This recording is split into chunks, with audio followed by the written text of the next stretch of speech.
Բաքվում շարունակվող դատական ֆարսի ընթացքում Արցախի նախկին արտգործնախարար Դավիթ Բաբայանը հայտարարել է, որ ինքը և Արցախի մյուս ղեկավարները, ներառյալ Արայիկ Հարությունյանն ու Ռուբեն Վարդանյանը, դեմ են եղել Ադրբեջանի կազմում Արցախի հայ բնակիչների ինտեգրմանը և նշել է, որ պաշտոնյաներից ոչ ոք նման ինտեգրման հեռանկար չի տեսել։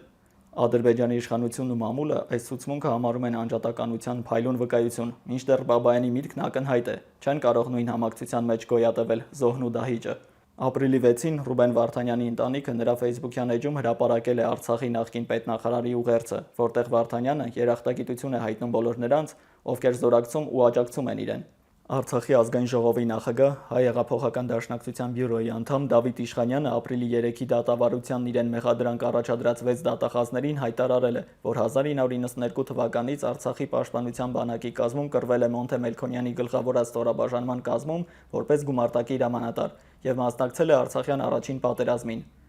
Իշխանյանը հաստատել է, որ գլխավոր ռազմավարական նպատակն էր Արցախը Հայաստանին միացնելը։ Մարտի 13-ին դատավարության ժամանակ Պաշտպանության բանակի հրամանատարի նախկին տեղակալ գեներալ-մայոր Դավիթ Մանուկյանը հայտնել է, որ առաջին պատերազմում կռվել է մի շարք ուղղություններով։ Նրան հարցրել են Շուշիի առանձնակի գումարտակի և նրա հրամանատարների մասին։ Ըստ ադրբեջանական լրատվամիջոցների, Մանուկյանը հաստատել է, որ գումարտակի հրամանատարը եղել է Ժիրայր Սեֆիլյանը և նշել է, որ իր տեղեկություններով նա ժամանել է Արևմտյան Հայաստանից, բայց եղել է Հայաստանի քաղաքացի։ Ակնհայտ է ադրբեջանցի դատախազների նպատակը սփյուռքահայ զինվորականներին ներկայացնել որպես վարձկան։ Իրականում հենց Ադրբեջանն է Արցախյան երկու պատերազմներում էլ լայնորեն ներգրավել վարձկանների՝ առաջինում չեչեններ և աֆղան մոջահեդներ, երկրորդում արաբ ծայրահեղականներ։